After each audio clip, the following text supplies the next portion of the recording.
पश्चिम बंगाल में विधानसभा चुनाव का वक्त अब जैसे जैसे नजदीक आता जा रहा है, सियासी सरगर्मियां और आरोप प्रत्यारोप का दौर भी अब जोर पकड़ता जा रहा है।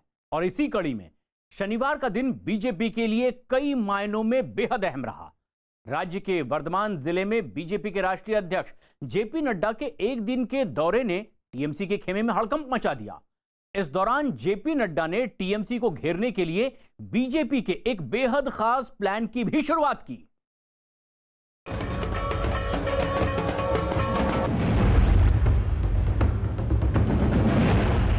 ममता का जाना निश्चित है और भाजपा का आना तय है। हम राशन बांटे कोविड में। बंगाल में जेपी नड्डा की हुंकार।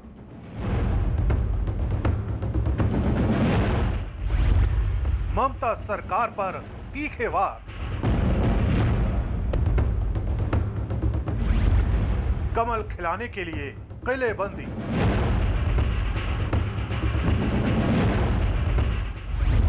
रोड शो में उमड़ा जनसैलाब।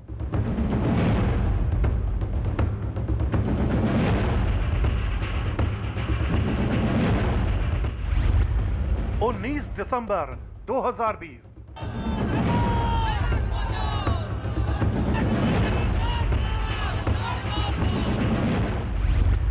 20 दिसंबर 2020 9 जनवरी 2021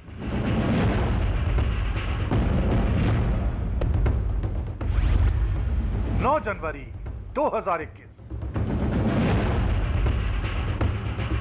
पश्चिम बंगाल की सियासत में तारीख दर तारीख जो तस्वीरें आ रही हैं, वो साफ इशारा करती हैं कि बंगाल में जरूर कुछ नया होने वाला है। वर्धमान में बीजेपी की हुंकार बताती है कि ममता बनर्जी के दुर्ग को ढहाने के लिए पार्टी ने किस कदर एड़ी चोटी का जोर लगा रखा है। स्वागत की ऐसी तस्वीरें कि आंखें चौंधिया उठी। पूरा शहर भगवामय हो उठा। जगह जगह इस काफिले के स्वागत के लिए भव्य इंतजाम किए गए थे कि इसी बीच जेपी नड्डा ममता सरकार के खिलाफ मुखर हो उठे। जिस तरीके का इशारा करता हूं उस तरीके का जवाब देते। और ये बीजेपी के कार्यकर्ता नहीं है, ये साधारण बंगाल की जनता जो रिस्पॉन्ड कर रही है। इसलिए प्रजातांत्रिक तरीके से लोगों ने तय कर लिया है ममता को उखाड़ फेंकना, टीएमसी को नमस्कार कर देना और भारतीय जनता पार्टी का स्वागत करना। बीजेपी के राष्ट्रीय अध्यक्ष जेपी नड्डा का जय घोष बताता है कि बंगाल में आर पार की लड़ाई के लिए पार्टी किसी भी कीमत पर 1 इंच भी पीछे हटने को तैयार नहीं है। साथ ही जेपी नड्डा ने यह भी दावा किया कि जिस तरह की भीड़ रोड शो और रैली में देखने को मिल रही है, वो अपने आप में बताती है कि बंगाल बीजेपी का स्वागत करने को बेताब है। जो आपकी तालियां हैं, ये जो आपकी गड़गड़ाहट है, ये जो आपकी खुशी है, वो बताता है कि पश्चिम बंगाल की जनता ने अपना मन बना लिया है। वो भारतीय जनता पार्टी को स्वागत करने के लिए आतुर खड़ी है। ये हमारी जिम्मेवारी है कि हम आगे बढ़ करके पश्चिम बंगाल में आगे अपनी सरकार बनाएं और जनता का आशीर्वाद प्राप्त। अपने प्रचार अभियान में बीजेपी ने इस कदर आक्रामक रुख अपना रखा है कि पार्टी की तरफ से लगातार इस बात का दावा किया जा रहा है कि अब बंगाल से ममता सरकार जाने वाली है। हेलीपैड से लेकर के यहाँ तक सारा रास्ता आपने जिस तरीके से गर्मजोशी से मेरा स्वागत किया और जिस गर्मजोशी के साथ आप इतनी बड़ी संख्या में यहाँ उपस्थित हुए हैं, यह बताता है कि आपने तय कर लिया है ममता का जाना निश्चित है और भाजपा का आना तय है। बंगाल के वर्धमान में एक दिन के दौरे पर पहुंचे जेपी नड्डा ने ममता सरकार को घेरने के लिए एक खास तरह का प्लान तैयार किया। उन्होंने जगदानंदपुर से एक मुट्ठी चावल संग्रह अभियान की शुरुआत की। इस अभियान के दौरान बीजेपी कार्यकर्ता राज्य की 40,000 ग्राम सभाओं में जाकर किसानों से अन्न लेंगे, जिसका मकसद उन 73 लाख किसानों तक पहुंचना है जिन्हें पीएम किसान सम्मान निधि का लाभ नहीं मिला। जेपी नड्डा का दावा है कि इससे किसानों को ममता सरकार के खिलाफ एकजुट करने में मदद मिलेगी। किसानों के जुड़ने का यह अभियान 24 जनवरी तक चलेगा। ये कृषक सुरक्षा अभियान की शुरुआत की है। एक मुट्ठी चावल जो मैंने किसानों से दान लिया है और आगे जाकर के गांव में भी मैं उनसे दान लेने वाला हूं। इस तरीके से आज से लेकर के 24 तारीख तक हमारे कार्यकर्ता 40,000 ग्राम सभाओं में जाकर किसानों से अन्न लेंगे और सौगंध दुर्गा मां की खाएंगे कि उनकी लड़ाई भारतीय जनता पार्टी का कार्यकर्ता लड़ेगा। इससे पहले जेपी नड्डा ने एक किसान के घर जाकर भोजन भी किया। इस दौरान जेपी नड्डा ने दावा किया कि मोदी सरकार ने किसानों की आमदनी बढ़ाने के लिए एक के बाद एक कई काम किए और एमएसपी बढ़ाने के साथ स्वामीनाथन कमीशन की सिफारिशें भी लागू की। कि मोदी तुम आगे बढ़ो, किसान तुम्हारे साथ है, पश्चिम बंगाल के लोग तुम्हारे साथ, किसान की आवाज तुम्हारे साथ, और किसान की आवाज क्यों ना रहे मोदी जी के साथ।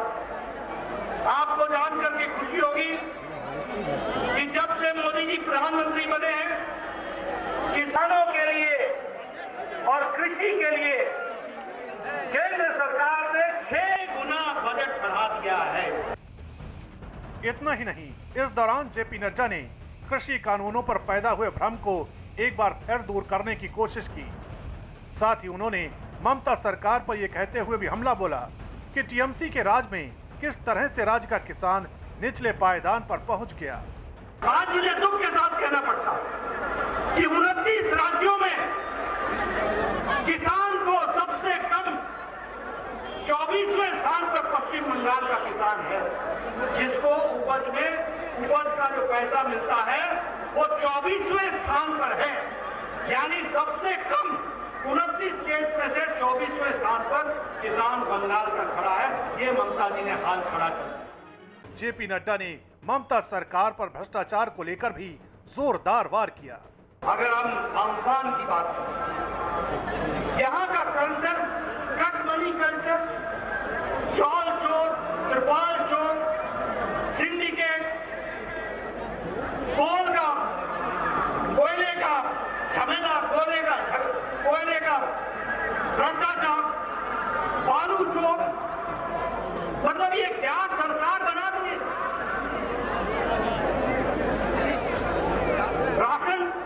हम राशन बांटे कोविड में और ये राशन चोरी करे और टीएमसी के घर में अनाज का गोदाम मिल जाए, ये हाल करके खड़ा कर दिया। लेकिन इन तमाम बातों से पहले जेपी नड्डा कटवा स्थित राधा गोविंद मंदिर भी पहुंचे। करीब 500 साल पुराने इस मंदिर के दर्शन करके जेपी नड्डा ने पूजा अर्चना भी की। बंगाल चुनावों को लेकर बीजेपी फुल फॉर्म में है। पार्टी लगातार टीएमसी की दुखती रगों को दबाने का काम कर रही है। यही वजह है कि टीएमसी भी बीजेपी पर पलटवार का कोई मौका नहीं छोड़ रही। बंगाल की जनता तैयार है कि लोहे लोहे को काटते हैं, लोहे से आपको लड़ाई के मुकाबला करने के लिए खाली टाइम का इंतजाम। भले ही टीएमसी बेफिक्री के दावों के साथ बीजेपी पर हमलावर हो, लेकिन अंदर खाने पार्टी की हालत लगातार आने वाले खतरों के लिए इशारा कर रही है, क्योंकि सिर्फ बीजेपी ही टीएमसी के लिए मुसीबत नहीं है। चुनावों के इस मौसम में बंगाल में ओवैसी की एंट्री भी ममता बनर्जी के लिए परेशानी का सबब बन सकती है। विधानसभा का चुनाव से पहले ही बंगाल में सियासी सरगर्मी अब एक बेहद रोचक दौर में पहुंच चुकी है। सियासत की जिस धुरी के इर्द गिर्द कभी टीएमसी हुआ करती थी, अब उसी के आसपास बीजेपी नजर आती है।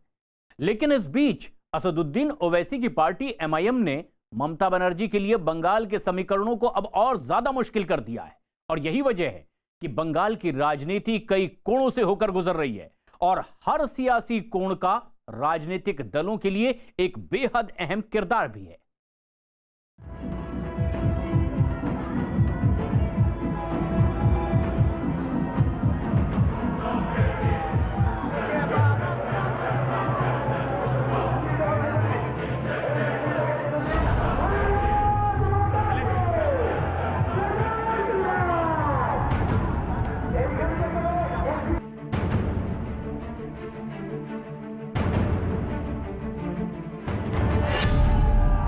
बीजेपी बंगाल में चुनाव दर चुनाव जैसे जैसे आगे बढ़ी है, वैसे वैसे पार्टी का आत्मविश्वास भी बढ़ा है। बीजेपी का बढ़ता हुआ यही आत्मविश्वास पश्चिम बंगाल की मुख्यमंत्री ममता बनर्जी के लिए गले की फांस बना हुआ है। पश्चिम बंगाल की इसी सियासी जंग में बीजेपी ने लव जिहाद का भी दांव चल दिया है।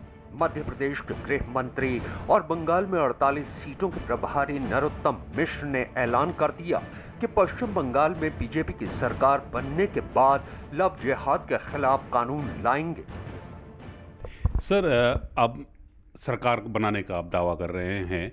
अगर सरकार भाजपा की चुनाव बाद बनती है तो लव जिहाद का कानून जैसा आपने लागू मध्य प्रदेश में हुआ, उत्तर प्रदेश में हुआ, तो क्या पश्चिम बंगाल में भी इसी तरह से लागू होगा? मुख्यमंत्री जी से कहेंगे, भारतीय जनता पार्टी के मुख्यमंत्री से, कि जिस तरह से लोग मेरे पास शिकायतें ले के आ रहे हैं पश्चिम बंगाल में, ये कानून यहाँ भी लागू होना चाहिए। लव जिहाद के खिलाफ कानून की बात कहकर नरोत्तम मिश्रा ने बंगाल की सियासत को और गरमा दिया है। बीजेपी को शायद गलत हो रहा है, वो लोग सोच रहे हैं कि ये गुजरात, यूपी सब और बंगाल एक है, बंगाल अलग है। इससे ठीक पहले ममता बनर्जी के लिए चुनौतियों की खाई उस वक्त और चौड़ी हो गई जब फुरफुरा शरीफ दरगाह के पीरजादा अब्बास सिद्दीकी से MIM प्रमुख असदुद्दीन ओवैसी ने चुनावों से ठीक पहले मुलाकात की है। कोलकाता से सिर्फ 45 किलोमीटर दूर है ये फुरफुरा शरीफ, हुगली जिले में है। मुसलमानों की बात करें तो पश्चिम बंगाल में ये जियारत की सबसे महत्वपूर्ण जगह है। न सिर्फ आम लोग बल्कि राजनीतिक मनोकामना पूर्ति के लिए भी कई लोग यहाँ पर आकर अपना माथा टेकते हैं। आइए आपको सुनवाते हैं कि आखिर ओवैसी और अब्बास सिद्दीकी की उस मुलाकात में क्या हुआ। उन्होंने एक ही बात किया, जब अब्बास साहब हम बंगाल में चुनाव लड़ना चाहते हैं, हम आ रहे हैं, हमने सुना आप एक फंड बना रहे, आपके साथ आपके पीछे हम खड़े रहेंगे, आप जैसा चाहेंगे हम ऐसा ही करेंगे, बस आपका बात आखिरी बात है, बस ये कह दिया। फुरफुरा शरीफ के पीरजादा भी खुद इस बात का दावा कर रहे हैं कि बाकायदा 10 दलों के फ्रंट को चुनाव में उतारने का मन बनाया जा रहा है और बाकायदा इसके लिए A और B कैटेगरी के ग्रुप भी तैयार कर लिए गए हैं। देखिए, हम तो सीट अपने दिल में रखा है, इसी सीट हमको चुनाव लड़ना, अगर लड़े तो हम लोग जीत सकते हैं, तो जिसमें हम कोशिश करें 90% जीतेंगे उसको तो हम पहले ए ग्रुप में रखे हैं, दूसरा 80% जिससे हम जीत सकते हैं उसको बी ग्रुप में रखे हैं। ए और बी ये 2 क्लास जिसमें है उसमें ही हम प्रार्थी देंगे, हम तीसरा जगह नहीं देखेंगे। करीब करीब कितनी सीटें होंगी ऐसी? अभी जो हालत में है, अभी अगर जो 10 दल आ गए इसी हिसाब से आगे बढ़े तो 60 से 70 सीट हम जीत सकते हैं। दरअसल पश्चिम बंगाल की सियासत में फुरफुरा शरीफ ओवैसी के लिए क्यों अहम हो गई है, इसको भी समझना जरूरी है। फुरफुरा शरीफ बंगाली मुसलमानों की जियारत का एक अहम केंद्र है। फुरफुरा शरीफ के पीरजादा का बंगाल के कई हिस्सों में अच्छा खासा वर्चस्व है। दावा किया जाता है कि अब्बास सिद्दीकी की सिर्फ हुगली ही नहीं बल्कि उत्तर 24 परगना, दक्षिण 24 परगना, बर्दवान और हावड़ा में बांग्ला भाषी मुसलमानों के बीच अच्छी खासी बैठ है।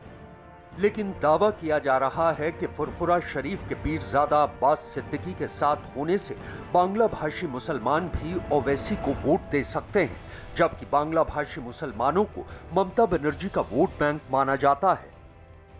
ओवैसी मुस्लिम तुष्टीकरण और ध्रुवीकरण की आक्रामक राजनीति का चेहरा है।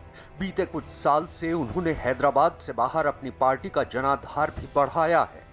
अब वो बंगाल में अपना सियासी जोर आजमा रहे हैं।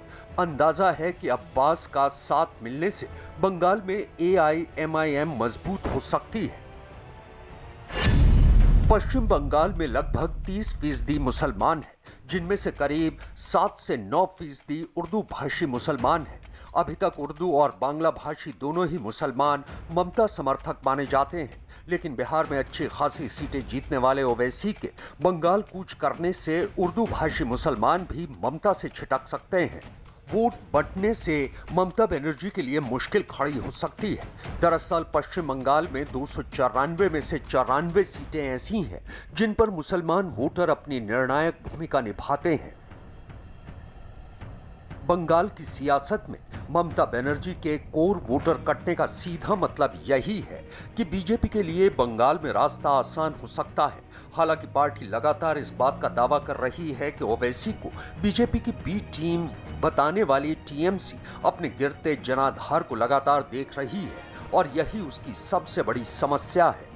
उनको सबसे बड़ा समस्या क्या है, जिसके लिए वो बोले थे दुधारू गाय की मैं लात सहूंगी, अब उनको लग रहा है कि उनके वो जो जिसको वो दुधारू गाय बोलते हैं, क्या वो दूध देना बंद कर दिए हैं कि अब उनको दिख रहा है कि कोई और आ गया तो दूध कहीं और चला जाएगा।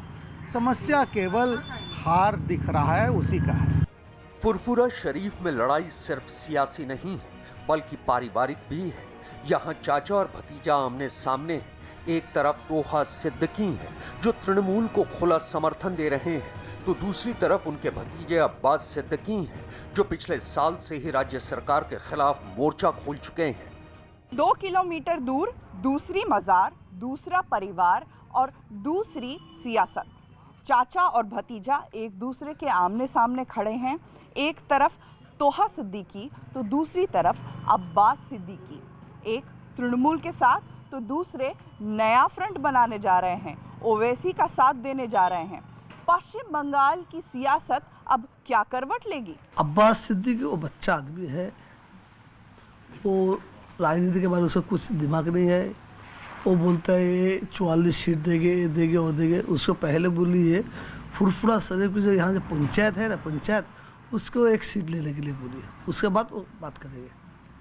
और असाउद्दीन ओवैसी का बारे तो ऑल इंडिया का आदमी मालूम हो गया वो क्या है। दूर से देखने से असाउद्दीन के सेल लगता है, जब उसका पास में जाते हैं ना उसको बिल्ली लगता है। बंगाल में मतलब हिंदू, मुस्लिम, सिख, ईसाई सबको लेके ममता बनर्जी चलते हैं, इसीलिए उसका पल्ला भारी होता है। उधर बंगाल एसोसिएशन के vice chairman doctor Mehndi Hasan ने दावा किया है कि बंगाल की सियासत में मजहब के आधार पर लोगों को बांटने वालों के लिए कोई जगह नहीं है।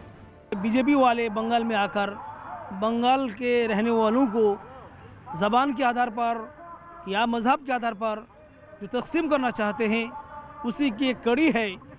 हैदराबाद से कोई आदमी आते हैं और वो भी मज़हब के आधार पर यहाँ के लोगों को तकसीम करना चाहते हैं। हम दोनों को विरोध करते हैं। बंगाल वालों को तकसीम करने की ज़रूरत नहीं है। पश्चिम बंगाल में ममता बनर्जी की मुश्किलें यूं ही कम नहीं हैं। आंकड़े भी तस्दीक करते हैं कि बंगाल में लगातार बढ़ती बीजेपी ने किस तरह से ममता बनर्जी के जनाधार पर कैंची चलाई है। साल 2011 के बाद से बंगाल में लगातार बीजेपी मजबूत हो रही है। साल 2016 में बीजेपी का वोट प्रतिशत बढ़कर 10.3% हो गया था। 2014 के लोकसभा चुनाव में बीजेपी को 28 विधानसभा सीटों पर बढ़त हासिल हुई थी। 2019 के लोकसभा चुनाव में बीजेपी की यही बढ़त 128 विधानसभा सीटों की हो गई। 2014 में टीएमसी की 214 क्षेत्रों वाली बढ़त घटकर 158 तक पहुंच गई। इसी तरह 2018